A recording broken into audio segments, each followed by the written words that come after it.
up this morning and I thought there were leaves on the top of the tent. Turns out, first day of snow. So this morning we woke to snow.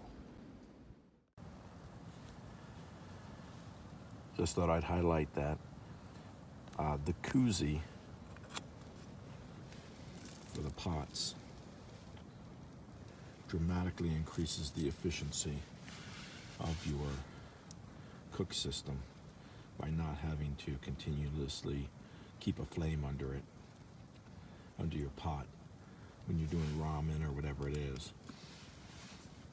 Equally so, making a little windscreen out of the same koozie material really increases the efficiency of your burn.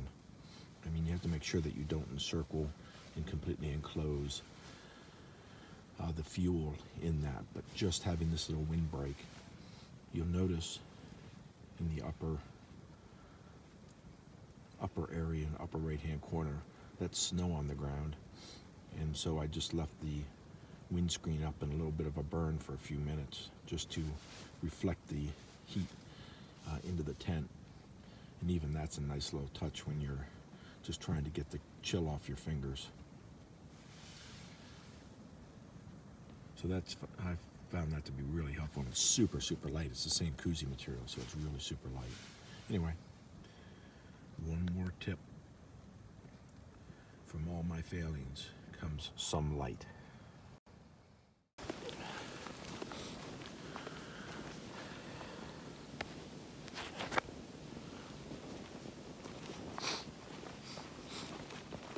Good morning, guys. I intended to start my video this morning with a sort of comical discussion of the acrid and putrid stink that my body is producing, which nonetheless is true and remains true. But we all found ourselves in a, frankly, I would say, fairly dangerous situation. So it rained, obviously, the vast majority of yesterday. Everything that we had was wet. We had a few minutes to dry some things out, which probably really saved us. But the temperatures dropped quickly. In fact, it was supposed to be the coldest at 1900 last night and warm up. I don't know that it did warm up, although it was comfortable sleeping, in all honesty. I was pretty happy with my sleep system in the situation that I had. Pardon me for a sec. Going up quite an incline here. I'll tell you what, let me get back to you at the top of this incline.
So that was the fire tower on the peak of Mount Albert, the highest peak I'll do today. And when I cut it off the last time, I was just approaching it. I didn't realize, but it's a heck of a climb. Slippery sheer rock in a number of places.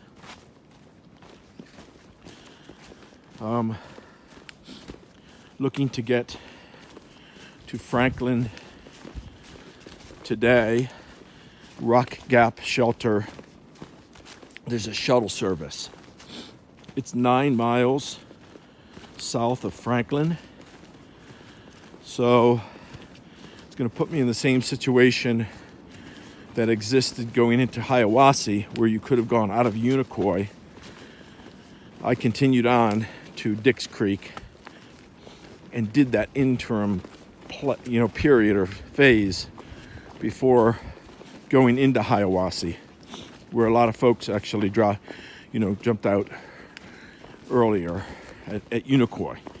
This time, because of the snow and the bitter cold it's supposed to get tonight and I think tomorrow, I will jump early, get in, do laundry, resupply, clean up my tent and everything, which has been just trashed from the precipitation in the mud. And then I'm thinking what I'll do is slack pack tomorrow, take the shuttle back to Rock Gap. Wait a minute here. Okay, slack back tomorrow to back to Franklin, stay overnight, and then move on from Franklin the next day, whatever day that is. I have no idea what the date is or the day of the week. So that would be 2 nights in Franklin, but actually hiking each day. Now, when I say slack pack, I must admit, slack packing isn't really in my background. It's not that, again, I'm such a hardcore purist, but it's just I don't want to take those, I think it's 9 miles between the two, without proper shelter, some food, and some water. So I'll just carry my pack, but I'll leave like my electronics bag and some of the other things that I won't need back. So I'll be quite a bit lighter, hopefully a little bit faster, because it is going to be bitter cold. And then have another good night in Franklin. I've been getting a little better. I don't know if I'm getting more efficient, but I'm getting better. Meaning I'm getting more comfortable in my tent and sleeping. I'm still under 5 hours of sleep a night, but I do feel like I get a good night's rest, or at least relaxing period in my rack. Last night I woke up at midnight, but I had probably been asleep since 8. I kind of dozed in and out the rest of the night. We hung our bear bags last night. Admittedly, I'm about 50-50 on that. I always put it away if there's a cable or a box. Last night we, of course, stealth camped at Betty's Creek. It was probably the prettiest, most picturesque place we camped stealth-wise. We meaning, me, basically. There are other people there, of course, this little group with Ripples and Mel and Brandon and another couple. I'm not sure. I'm sort of hoping to stay with this group for a while. You know, I like the guys pretty well. I mean, I don't spend a lot of time with them. They're more close in age, and frankly, I just usually have so much to do setting up my stuff and I'm not handling the cold well, that I just go to the rack. But still, it's nice to know that when you get to a location, it's going to be the people that you're familiar with. I'm afraid I may be dropped from the group, though. The couple, I don't think like me too much. He's definitely the weaker personality of the two, and I think from a CO assessment, she has a insecure personality that she's forced to be the alpha in a relationship, and that never bodes well, and it certainly doesn't bode well with my personality. And we haven't said a word to each other, really. I mean, one way or the other, but from the beginning, I don't know. So I did try to talk to him about maybe slack packing, and he was really non-committal. So that's why I say I may have to just move on from the group. You know, these are the nature of the relationships out here. But I will miss Ripples and Brandon and Mel, who seem to be tied pretty close to this group. So we'll just see where it goes. So anyway, yeah, I mean, look at this day. The snow is beautiful. As I was mentioning just before I cut off the last video, really dealing today with some dangerous situation. I mean, the temperature isn't, you know, the Arctic, but with the rain yesterday, with everything wet, and the limited period of dry time that we had, everything was wet and cold this morning. And I had kept it in my sleeping bag and all that sort of thing. Let's see, what does this sign say? Let's just check it out.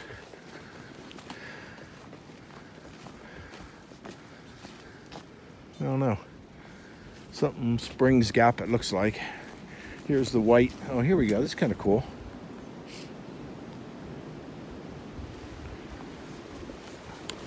So, everything was damp and wet.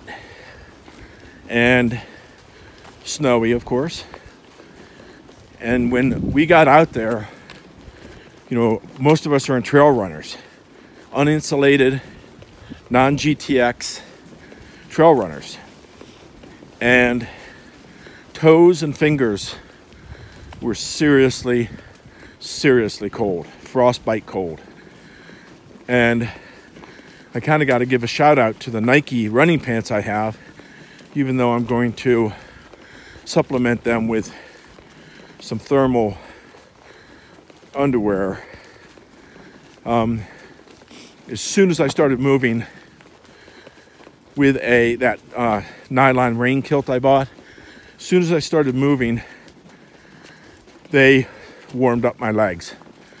That helped a lot because my core body is warm. I only have a mid-weight, heck, I think it could be borderline lightweight wool base layer with my puffy. It's actually a Puma puffy, but it works great. Those two things keep me really warm with my pack on and just the exertion. So with my legs warm, my core body warm, I was able to warm up my extremities. But it took a long time. And of course, even with the camera out right now, temperature in the hand is plummeting. Uncomfortably so I'll have to cut this off. But that, I think I did pretty well. I was very uncertain at first about my decision to switch from my nighttime socks to my hiking socks. both contain, nighttime was a layer, is a liner with a heavy set of smart wools. And my daytime hiking socks are the same type of liner with deck shell Gore-Tex socks. Since they were damp from perspiration, I believe, last night, and didn't dry, even though they were in my bag and all that, and were not warm when I put them on. In fact, they were frigid. I really dealt with the feet, and I sort of kicked myself.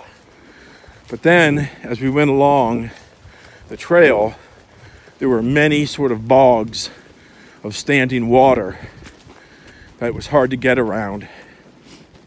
And I think right now I'm better off having stayed with the waterproofs, because I believe I probably would have gotten a little seepage into my foot box on the shoes with some of those puddles, and now I would have wet feet. And I think if they're wet right now, they're wet from perspiration, not from the puddles. So anyway, these are the decisions you have to make, and it is a big compromise, and that's what we're dealing with today. But it is really beautiful out here. Hey guys, just wanted to bring this up. Just came across 5 trail maintainers here in North Carolina, and even though I think we all spend time hating on aspects of the trail, going up or down or whatever, the PUDs, those guys are the backbone of this trail, and just wanted to give a shout out to them. This was real pretty. The view, how the trail comes down, winds back on itself. I hope you can see that. I see that's 11:38, and I am just a little less than half a mile from Rock Gap. According to the other members of the party, we had between 7 and 8 miles this morning. I got on the trail after 8. So I've been pushing, I think, faster than 2.5 miles an hour across over the course of this section. I probably put some distance between me and the the bubble, because with the 16+ day coming out of Hiawassee and the 11 yesterday, still the majority of the bubble aren't pushing those numbers. So I think we're doing fine. I'm not going to worry about it too much. Like I said, I think tomorrow I'll do my version of a slack pack, lighter pack of the 9 between Rock Gap and actual Franklin. Stay the 2 nights, get all my kit squared away. I never fixed the stove when I was in Hiawassee because it was a Sunday and everything was closed. So I got to do that. I'm going to try to find some expeditionary base weight pants so that I can upgrade in the Smokies if I need to. I project I will. I shouldn't have sent them home, but it is what it is. So I don't know whether anything in Franklin will be worth taking video of, but I will get back to you if there is. If there's not, and I conclude this video with this section. Thanks for all the support. Thanks to all the folks who are still out there, who are still still providing great content for the community.